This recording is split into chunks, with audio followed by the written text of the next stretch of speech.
বিদায় বন্ধু শহীদ হাদি। আল্লাহর সকল সৃষ্টি নিশ্চয়ই তার কাছেই ফিরে যাবে। ইন্না লিল্লাহি ওয়া ইন্না ইলাইহি রাজিউন।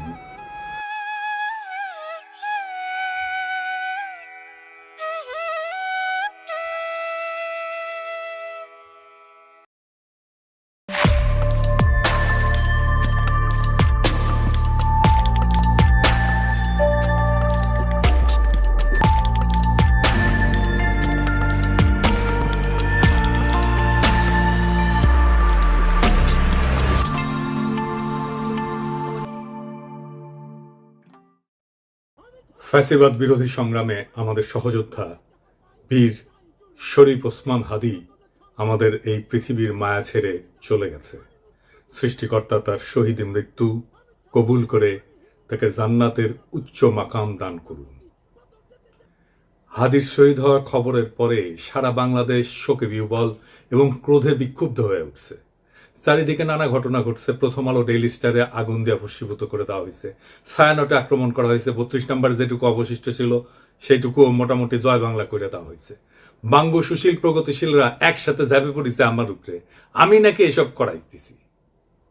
একবার এরা কয় পিনাকির ডাকে কেউ আসে না, আবার এরাই কয় আমি মব করিচ্ছি। কি বিচিত্র এই বাঙ্গু সুশীলেরা। অথচ আপনারা জানেন গতকাল পরিস্থিতি শান্ত করার জন্য আমি কি না করেছি। এমনকি ডেইলি স্টারের সাংবাদিকদের যারা উদ্ধার করছে তাদের সাথে সার্বক্ষণিকভাবে যুক্ত থেকে কাজটা সুচারুরূপে যেন সম্পন্ন হয় সেটা আমি দেখছি। প্রিয় দেশবাসী, ডেইলি স্টার অফিসে ভেতরে অনেক সাংবাদিক আটকা পড়েছে।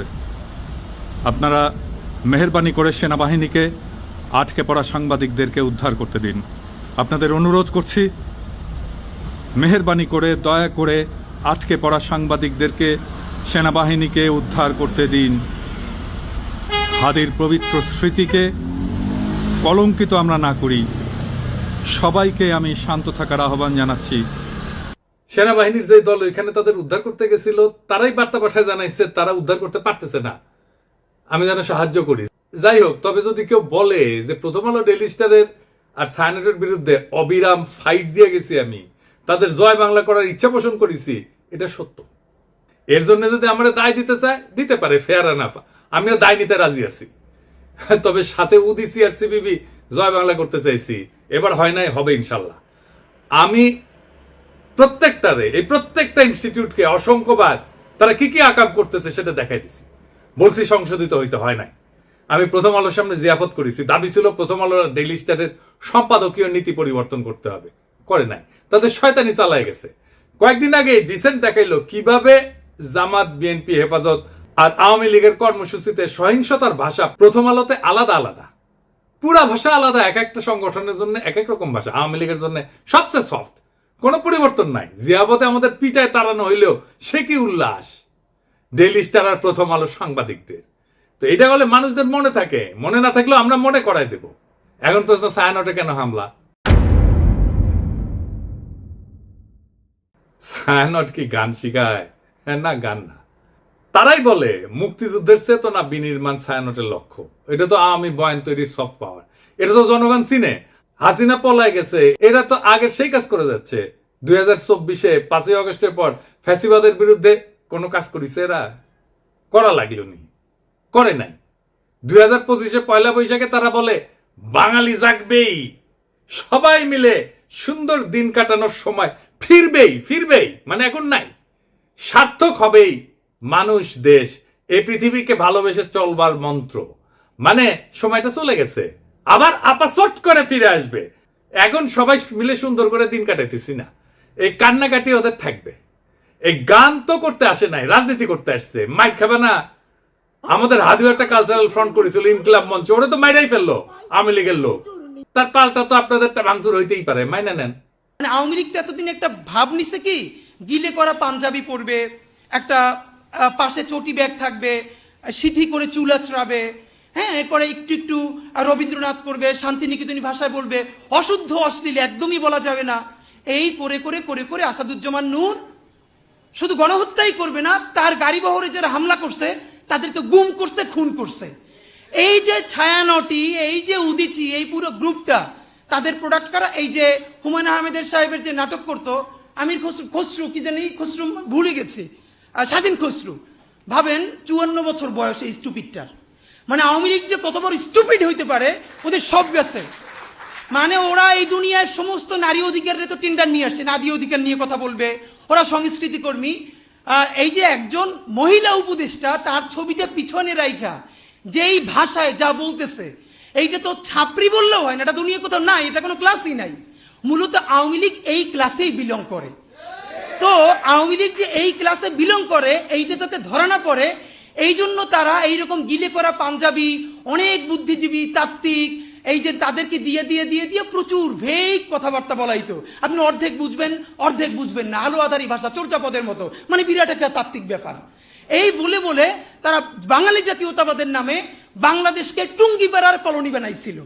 আমাদেরকে এখন যেটা করতে হবে, সেই কলকাতা এবং টুঙ্গিপাড়ার কলোনিয়ালিজম ভেঙে ঢাকার বাংলাদেশ গড়ে তুলতে হবে। আর বাংলা মানে আর এখন আর কলকাতা না, বাংলা মানেই বাংলাদেশ। এই স্বাধীন পরিচয়ের জন্য আমাদের দীর্ঘ প্রস্তুতি নিতে হবে, মনস্তাত্ত্বিক লড়াই, সাংস্কৃতিক লড়াইয়ের জন্য। আমি আশা করছি যে আপনারা সবাই যে যার পরিসরে, জুলাই শুধু বাঁচিয়ে রাখলে হবে না, জুলাইকে মাথা উঁচু করে বাঁচিয়ে রাখতে হবে, তাহলেই বাংলাদেশের স্বাধীনতা, সার্বভৌমত্ব বাঁচবে, বাংলাদেশ বাঁচবে। তাহাদিরা আসলে মারছে কে? হাদির হত্যাকাণ্ডের পিছনে ডিজিএফআই আছে, এটা আমার শক্ত অনুমান। প্রত্যেকটা জায়গায় ডিজিএফআই এর সিগনেচার বর্তমান। কেন কইছি? কারণ ওয়াকারের পথ বালক আর ডিজিএফআই হাদির ঘটনা নিয়ে একদম প্রথম থেকে উদ্দেশ্যমূলকভাবে মিথ্যাচার করতেছে। কিভাবে? একদম দেখাই দিই চোখে আঙুল দিয়া। ঘটনা ঘটে শুক্রবার 12 ডিসেম্বর দুপুরের দিকে। ঘটনা ঘটার সাথে সাথে এই ওয়াকারের পথ বালক আসল অপরাধীকে আড়াল করার জন্য কইল কি ভারত থেকে আসছে নাকি 80 জন শুটার বানোয়াট গল্প প্রচার করলো। কিন্তু ডিসেন্টের অনুসন্ধানে আসল অপরাধী বের হয়ে আসলো, আদাবরের লীগের সন্ত্রাসী যে জেলে ছিল, তারা জামিন করাইছে বিএনপির নেতা। তারপরে কি হলো? ঘটনার ঠিক পরের দিন সে অপরাধীর অবস্থান সম্পর্কে ভুয়া ডাহা মিথ্যা তথ্য ছড়ায় যে অপরাধীরা 12 ডিসেম্বর শুক্রবার সন্ধ্যায় ভারতের গুয়াহাটি পৌঁছে গেছে। অথচ আবার সে নাকি এটা আবার হোয়াটসঅ্যাপে ইন্টারসেপ্ট করে পাইছে। চিন্তা করেন। অথচ অপরাধ ঘটে দুপুরের দিকে ঢাকা থেকে রওনা দিয়ে সন্ধ্যায় আসামের গুয়াহাটি পৌঁছানো সড়ক পথে অসম্ভব একটা ঘটনা। এছাড়া ঘাতক ফয়সালের বাবা মা আদালতে তাদের স্বীকারোক্তিতে বলছে ঘাতক সেই শুক্রবার রাতে ঢাকার আগারগাঁওয়ে তার বোনের বাসায় ছিল। অর্থাৎ ঘাতকেরা যখন ঢাকায় তাদের বোনের বাসায়, সেই সময় ওয়াকারের পথ বালক গুজব রটাইতেছে যে তারা ভারতে চলে গেছে। চিন্তা করেন, তাদের সন্ধান করে লাভ নাই। মানে বুঝিছেন? যুগান্তরে তার বাবা মা প্রকাশিত বক্তব্য অনুযায়ী সেই রাতে ঘাতকের বোনের বাসায় তারা দেখা করে ফয়সালের সাথে। সেখানে আসামি শুটার ফয়সাল তার অবস্থান নিরাপদ মনে না হয় আগারগাঁও থেকে মিরপুরে যায়। পরে শাহজাহানপুরে আসামি মোহাম্মদ হুমায়ুন কবিরের ভাতিজা আরিফের বাসায় যায়। শুটার ফয়সালের ব্যাগ নিয়ে তার বাবা হুমায়ুন কবির একটা সিএনজি ভাড়া করে দেয় এবং সঙ্গে কিছু টাকাও দেয়। পরবর্তীতে আসামিরা তার ছোট ছেলে হাসান মাহমুদ বাবলু ওরফে রাজের কেরানীগঞ্জের বাসায় আসে এবং তারা জুরাইন থেকে 2টা মোবাইল সিম কিনে ব্যবহার করে। বাবা আমার বক্তব্য যেটা পত্রিকায় প্রকাশ হয়েছে, আমি ব্যানে করছি না, সেটা অনুযায়ী ঘাতক যে এখন ভারতে আছে এমন কোনো তথ্য নাই। ওয়াকারের পথ বালক প্রথম থেকে অপরাধীদের খোঁজাকে ভুল পথে নিয়ে যাওয়ার চেষ্টা করেছে না এবং নিরুৎসাহিত করেছে না যে চলেই গেছে, তো এখন আর খুঁজে লাভ কি? ওয়াকারের পথ বালক অপরাধীদের একটা ভুয়া সেলফি শেয়ার করে বলে গোয়েন্দারা নাকি তার ফোন ইন্টারসেপ্ট করে পাইছে। এইরকম আজগুবি দাবিকে কম্পিউটার ইঞ্জিনিয়ার হাস্যকর বলে ব্যাখ্যা করছে এবং কেন এটা মিথ্যা দাবি এবং অসম্ভব ঘটনা সেটাও ব্যাখ্যা করছে। তবে সফটওয়্যার ইঞ্জিনিয়ার তানভীর আহমেদ আরজেল সাইরের দাবি মিথ্যা উল্লেখ করে তাকে চ্যালেঞ্জ করেছেন। আইটি এক্সপার্ট তানভীর আহমেদ গণমাধ্যমকে জানান, একজন সফটওয়্যার ইঞ্জিনিয়ার হিসেবে বলছি, জুলকারনাইন সায়ের 100% ভুয়া তথ্য দিয়েছে। সে দাবি করছে অপরাধীরা অন্যের মোবাইলে সেলফি পাঠাইছে আর সেটা গোয়েন্দা সংস্থা ইন্টারসেপ্ট করে এই ছবি পাইছে। 2026-এ এসেও এই কথা বিশ্বাস করার মতো নয়। পথ বালককে বলছিল আইসে ডিবেট করতে, করে নাই। এই 3টা ঘটনা থেকে এটাই প্রমাণিত হয় যে ওয়াকারের পথ বালক আর ডিজিএফআই প্রথম থেকে হাদির ঘটনা নিয়ে আসল অপরাধীকে আড়াল এবং রক্ষা করার জন্য একের পর এক মিস ইনফরমেশন আর স্মোক স্ক্রিন ছড়ায় গেছে। এই ইন্ডিয়ার দালাল পথ বালক বাংলাদেশের জনগণের 1 নাম্বার শত্রু, বাংলাদেশের স্বাধীনতা সার্বভৌমত্বের শত্রু। তবে একটা কথা সবাইকে একটু বলি, একটু শোনেন। শহীদ ওসমান হাদির মরদেহ এখনো দেশে এসে পৌঁছায়নি। স্বাভাবিকভাবে আমাদের প্রত্যেকের হৃদয় ভারাক্রান্ত, আবেগে বিক্ষুব্ধ। এই মুহূর্তে আমাদের সবচেয়ে আগে যেটা দরকার তা হলো সর্বোচ্চ সংযম এবং দায়িত্বশীল আচরণ নিশ্চিত করা, যেন একজন জুলাই যোদ্ধার বিরচিত আত্মত্যাগের প্রতি যথাযথ সম্মান জানায় তার জানাজা এবং দাফন শান্তিপূর্ণ এবং মর্যাদার সাথে সম্পন্ন করা যায়। এমন সংবেদনশীল সময় পরিস্থিতিকে আরো নাজুক করে তুললে এটা হবে একেবারে বেপরোয়া এবং আত্মঘাতী, যার পরিণতি হবে গভীরভাবে ক্ষতিকর। এর তাৎক্ষণিক ফলাফল অনুমান করা কঠিন না, কিন্তু তা হবে ধ্বংসাত্মক। দীর্ঘদিনের ক্ষোভ থেকে ফ্যাসিস্ট বয়ান উৎপাদনকারী দেশের 2টা পত্রিকা জনতা হামলা, ভাঙচুর, অগ্নিসংযোগ হয়েছে এবং আগুনে কিন্তু একটা পত্রিকার সাংবাদিকদের জীবন বিপন্ন হয়ে উঠছিল। পরিস্থিতির যেন আর অবনতি না হয়, মেহেরবানি করে সতর্ক থাকবেন। আমাদের তো সব কাজের দোষ। বিদেশি গণমাধ্যম চাইবে, ইন্ডিয়া চাইবে হাদির শহীদ মৃত্যুকে শিরোনাম না বানায় অগ্নিসংযোগ ভাঙচুরের দৃশ্যকে শিরোনাম বানাইতে। এটা ঘটলে আড়ালে পড়ে যাবে আসল এবং জরুরি সত্য, হাদির শাহাদাত, তার আদর্শ এবং যে শক্তির বিরুদ্ধে লড়াই করতে যেয়ে তাকে প্রাণ দিতে হয়েছে। আরো দুঃখজনক হইল, গুলিবিদ্ধ হওয়ার পর সারা দেশে হাদিকে ঘিরে যে বিপুল ভালোবাসা, দীপ্ত আবেগ এবং নৈতিক সংহতির জোয়ার সৃষ্টি হয়েছে তা মারাত্মকভাবে ক্ষতিগ্রস্ত হবে। আমরা কোনোভাবেই হাদির আত্মত্যাগকে এইভাবে নষ্ট হতে দিতে পারি না। আমাদের শত্রুরা চায় বাংলাদেশের মানুষ যেন ঐক্যবদ্ধভাবে আধিপত্য এবং দমন নীতির বিরুদ্ধে দাঁড়াইতে না পারে, ইনসাফের পক্ষে দাঁড়াইতে না পারে, স্বাধীন সার্বভৌম বাংলাদেশের পক্ষে দাঁড়াইতে না পারে। জুলাই যেন কলঙ্কিত হয়, মানুষ যেন ক্লান্ত এবং বিভ্রান্ত হয়ে আবার তাদেরকেই স্বাগত জানাইতে শুরু করে যারা পতিত শক্তির পুনর্বাসনে সহায়তা করবে এবং পুরনো মডেলের কবজায় দেশকে আটকায় রাখবে। এই সংকটময় মুহূর্তে আমাদের প্রয়োজন শৃঙ্খলা, ধৈর্য এবং রাজনৈতিক স্পষ্টতা। খুব সহজে উস্কানি দিয়া সংঘাত সৃষ্টি করা যায়। আফগান পাকিস্তান সীমান্তেই দেখেন না, অনেক ক্ষেত্রে না বুঝে তরুণরা সে আগুনে ঝাঁপায় পড়ে, প্রাণ হারায়। আমাদের বুঝতে অসুবিধা হওয়ার কথা না কারা এই সুযোগ নিতে চায়, কারা বাংলাদেশের স্বাধীনতা সার্বভৌমত্বকে পুনরায় বিপন্ন করতে চায়। অতএব উত্তেজিত এবং ক্ষুব্ধ জনতাকে থামাইতে হবে, দৃঢ়ভাবে, শান্তভাবে, ধৈর্যের সাথে এবং অবিলম্বে।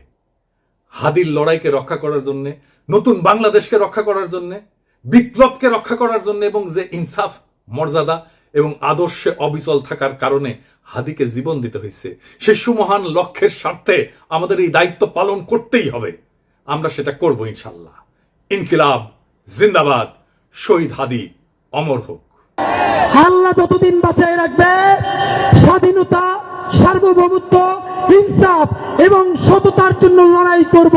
এই লড়াই আমাদের জিহাদ ইনশাআল্লাহ। আর যদি আমি মরে যাই, আমি শহীদ হয়ে যাই, আমার ডান পাশের ভাই বোনেরা এই লড়াই যতদিন বেঁচে থাকবে ততদিন চালায় নেবে ইনশাআল্লাহ।